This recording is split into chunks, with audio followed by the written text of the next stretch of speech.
Alhamdulillah,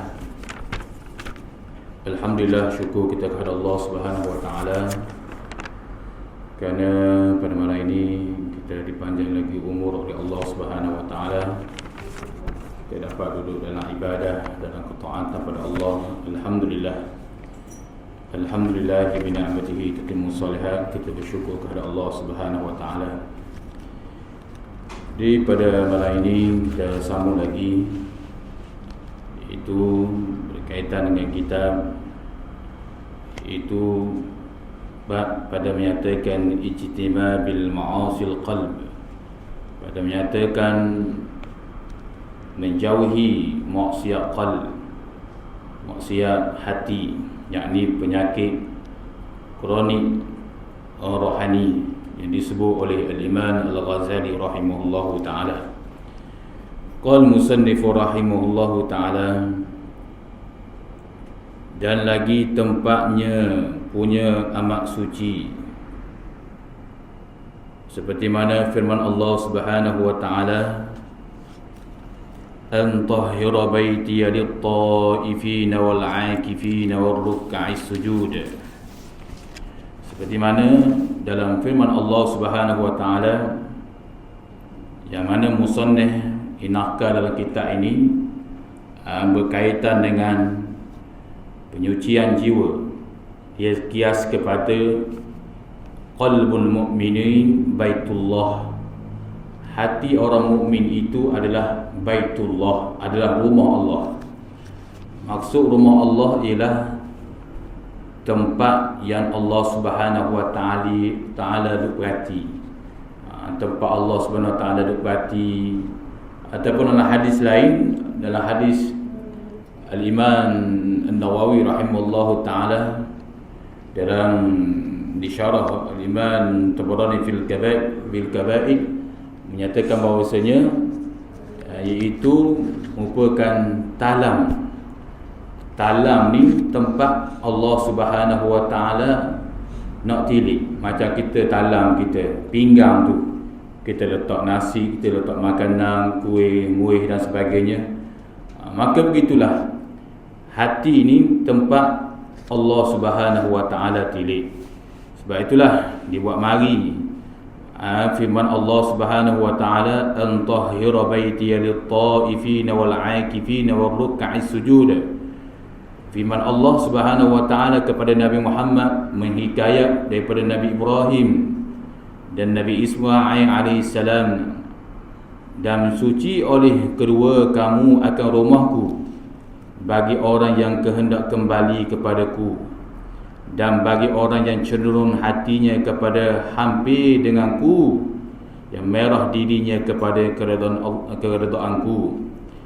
Jadi ayat ini dalam surah Baqarah, yang mana pada ayat yang mana Allah Subhanahu wa ta'ala menyatakan dalam surah Baqarah ayat 125, wa idh ja'alna al-baita mathabatan lin-nasi wa amnan wattakhidhu min maqami Ibrahim musalla wa a'idna ila Ibrahim wa Ismail an tahhira baitiya lit-ta'ifina wal-'akifin war-ruk'is sujud.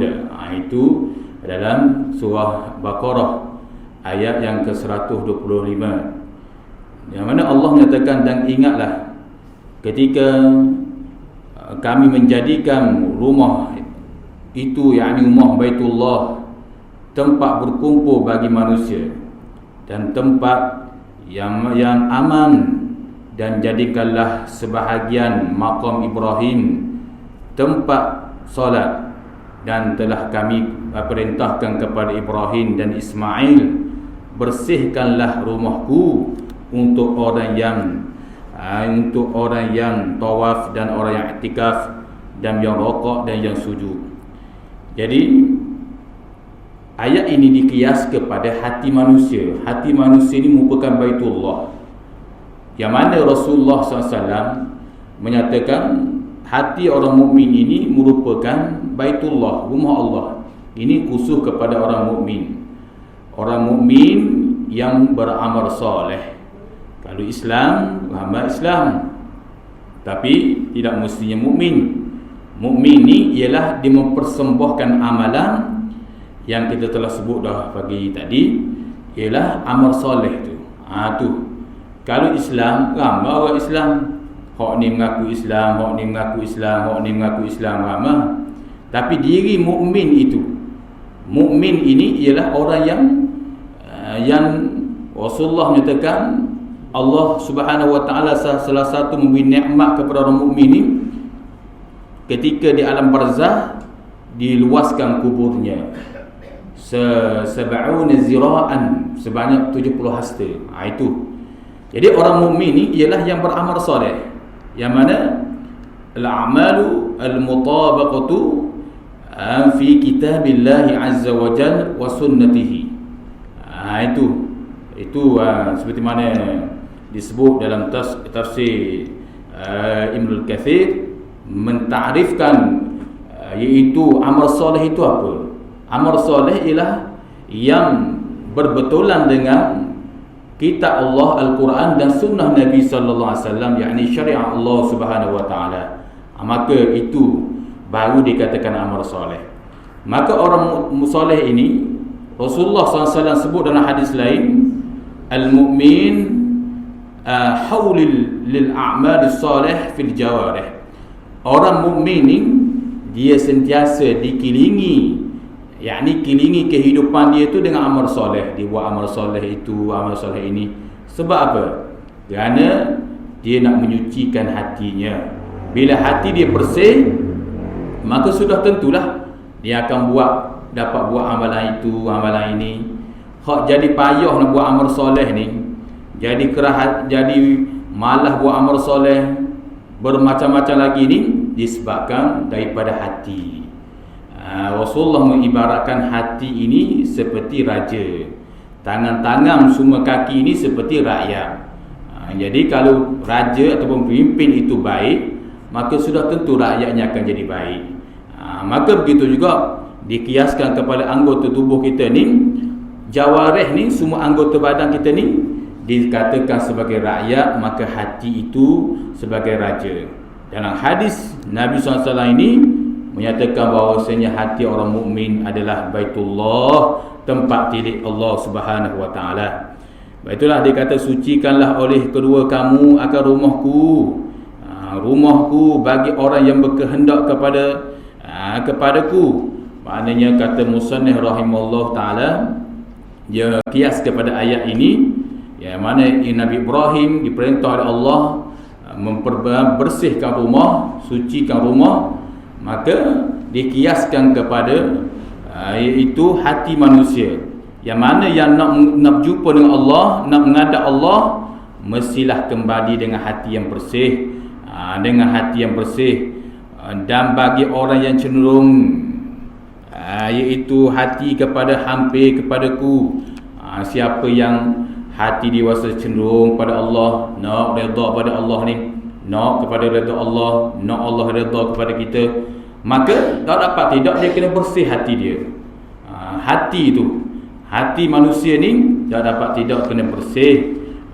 Sebaliknya, kalau dia tidak bersih hati dia, kita bimbang takut hati itu jadi mati. Hati mati, badan mati, manusia mati, orang boleh tahan lagi. Tetapi hati mati menyebabkan manusia itu akan duduk dalam azab Allah Subhanahu wa taala, neraka Allah Subhanahu wa taala.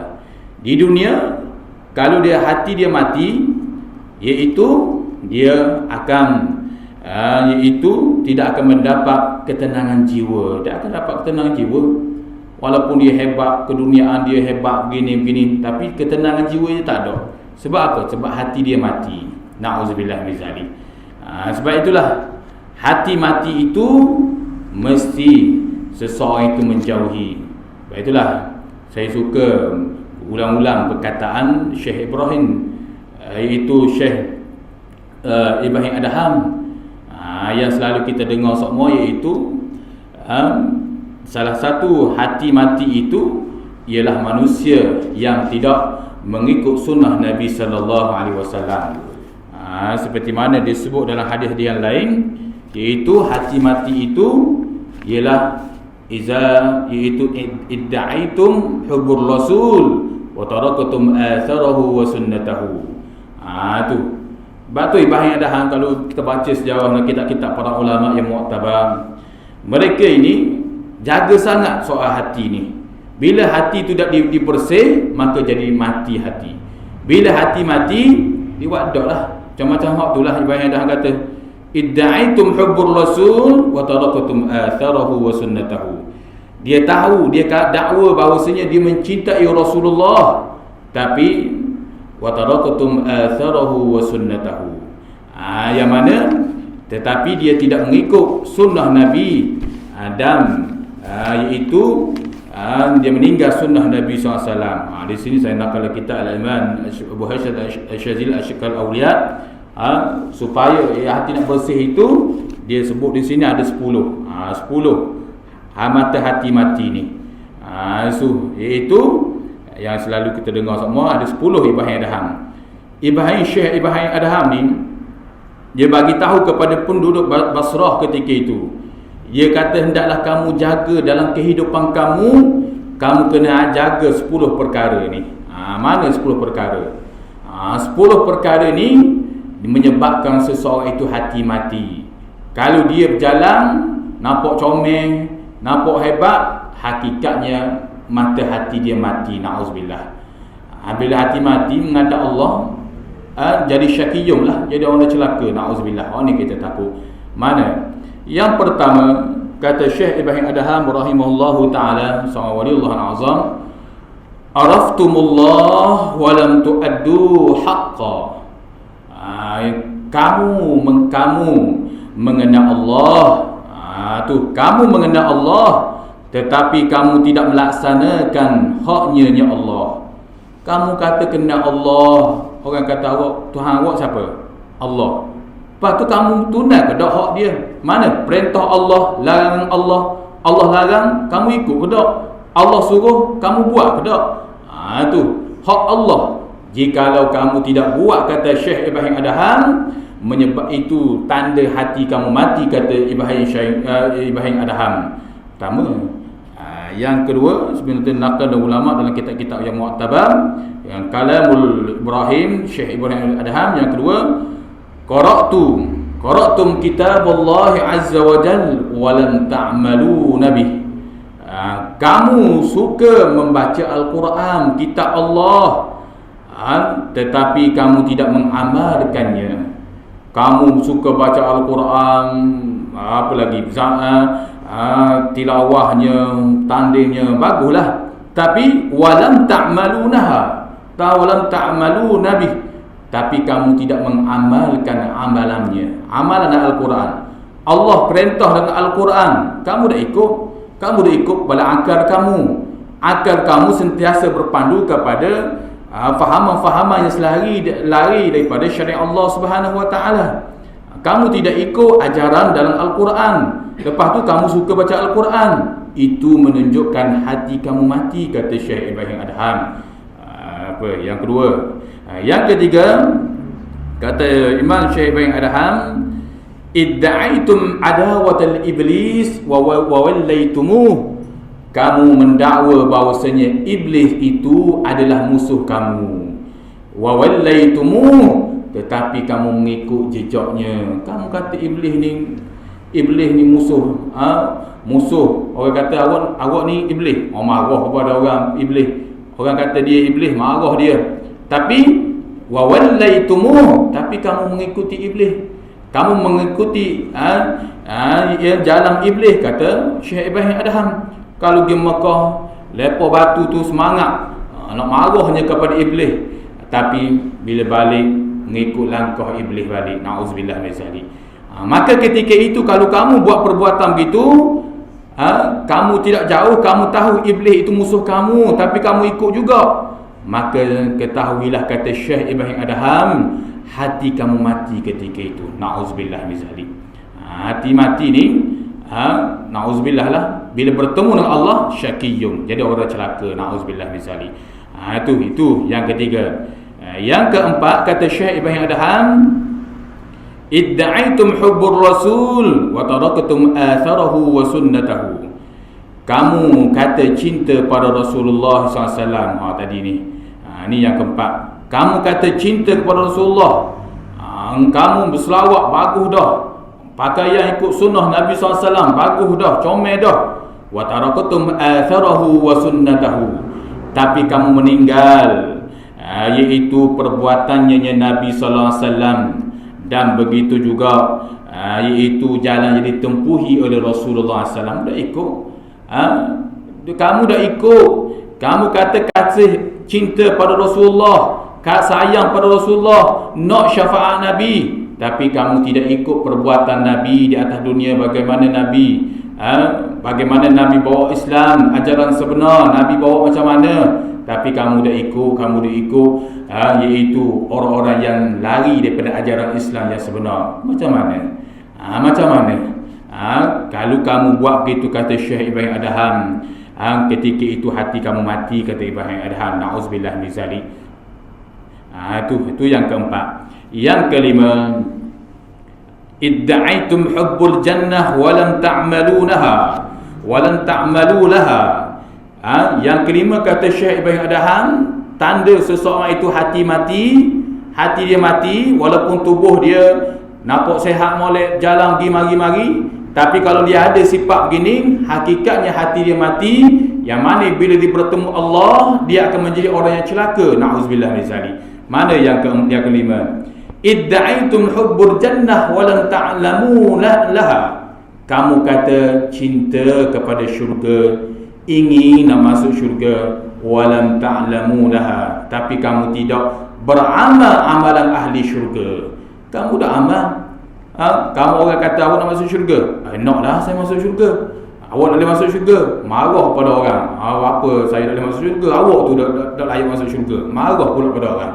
Tapi kamu tidak beramal dengan amalan-amalan ahli syurga. Yang mana amalan ahli syurga yang diajar Rasulullah, jaga sembahyang, buat ibadah, perbanyak ibadah sunat, zikir, macam-macam lagi, jauh daripada segala larangan Allah, buat segala suruhan Allah, mengamal sunnah Nabi SAW. Itu amalan syurga. Kamu tak buat, tapi kamu kata cinta kepada syurga, sedangkan kamu sentiasa menyalahi syariat Allah Subhanahu wa taala. Bila orang mencerita tentang agama begini-begini, tentang ini masuk syurga, perbuatan begini mengikut syariat Nabi, ini masuk syurga, kamu marah pada orang. Kamu kata apalah memperguna agama begini-begini macam-macam. Itu apa? Kata Ibrahim Adham, kalau kamu ada sifat begitu, sesungguhnya hati kamu mati. Itu yang kelima. Yang keenam, idda'aitum khawfun nar walam tantahu 'anidz dzunub.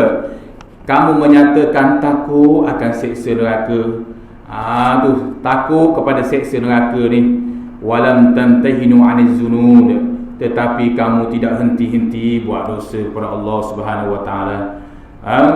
Kamu kata takut neraka. Orang kata kamu buat perbuatan begini, ini perbuatan ahli neraka. Marah pada orang, begini, marah pada orang. Tapi kamu tidak henti-henti buat perbuatan dosa, yakni menyalahi syariat Allah Subhanahu wa taala. Duduk ikut fahaman-fahaman yang lari daripada ajaran Islam, duduk ikut fahaman-fahaman yang sekular, fahaman liberal dan sebagainya. Kamu dah ikut. Itu kata Syekh Ibrahim Adham. Maka macam mana kamu kata takut pada neraka? Itu kata Al-Imam Syekh Ibrahim Adham. Kalau kamu ada sifat begini, ketahuilah olehmu bahawasanya hati kamu mati, kata Ibrahim Adham. Itu yang keenam. Yang ketujuh, idda'aitum annal maut al-haq walam tasta'idunah. Kamu meyakini bahawasanya kematian itu, kamu mengetahui. Ini yang ketujuh. Kamu mengetahui kematian itu benar, mati itu benar, pasti seseorang itu akan bertemu dengan kematian. Kamu tahu. Walam tasta'idunah, tapi kamu tidak membuat persiapan untuk kematian. Kamu tahu mati itu benar, kata Syekh Ibrahim Adham, tapi kenapa kamu tidak membuat persiapan untuk mati dengan mempersiapkan amal ibadah, buat ibadah itu, jaga ibadah, tapi kamu tak buat. Maka ketika itu kalau kamu tak buat begitu, kamu tahu kematian itu benar tapi kamu tidak membuat persiapan isti'dadil maut qabla nuzulil maut, sebelum datangnya kematian kamu tak buat, ketahuilah olehmu, kata Syekh Ibrahim Adham, bahawasanya hati kamu mati, kata Syekh Ibrahim Adham. Itu yang ketujuh. Yang kedelapan, ishtaraitum bi'uyubi ghairikum wa taraktum uyuba anfusikum. Kamu selalu memperlihatkan kesalahan orang lain tetapi kamu tidak, iaitu memperlihatkan kesalahan diri kamu sendiri. Itu kata Syekh Ibrahim Adham, kamu selalu memperlihatkan ataupun menyibuk. Istara ni maknanya dia menyibuk kesalahan orang lain, duk tengok keaiban orang, tapi kamu tidak tilik keaiban diri kamu sendiri, bagaimana begitu banyak kekurangan kamu. Maka kalau kamu ada sifat begitu, kamu dah ubah, kata Syekh Ibrahim Adham, ketahui bahawasanya hati kamu sedang mati, kata Syekh Ibrahim Adham. Itu yang ke-8. Yang ke-9, ta'kulul rizqallah azza wa jal wa lam tashkurunah. Kamu suka makan rezeki Allah tetapi kamu tidak mensyukuri kepadanya ya Allah. Kamu suka minum air, kamu suka makan itu, makan ini, buah itu, makan macam-macam makan, minum macam-macam minuman, tapi kamu tidak bersyukur kepada Allah Subhanahu wa taala. Kalau kamu ada sifat begitu, kata Syekh Ibrahim Adham, ketahuilah bahawasanya hati kamu mati. Kamu tahu bahawasanya Allah yang memberi rezeki pada kamu, tapi kamu tak bersyukur. Maka kalau kamu tak bersyukur pada Allah, kamu tahu rezeki itu milik Allah, kamu suka makan, maka ketahuilah hati kamu mati, kata Syekh Ibrahim Adham. Yang terakhir 10, kata Syekh Ibrahim Adham rahimahullahu taala, iaitu tadfinunal mautakum wala ta'tabiruna bihin. Kamu menguburkan orang mati, kamu mengkafankan orang mati, tetapi kamu tidak mengambil pengajaran daripadanya. Itu yang 10, kata Syekh Ibrahim.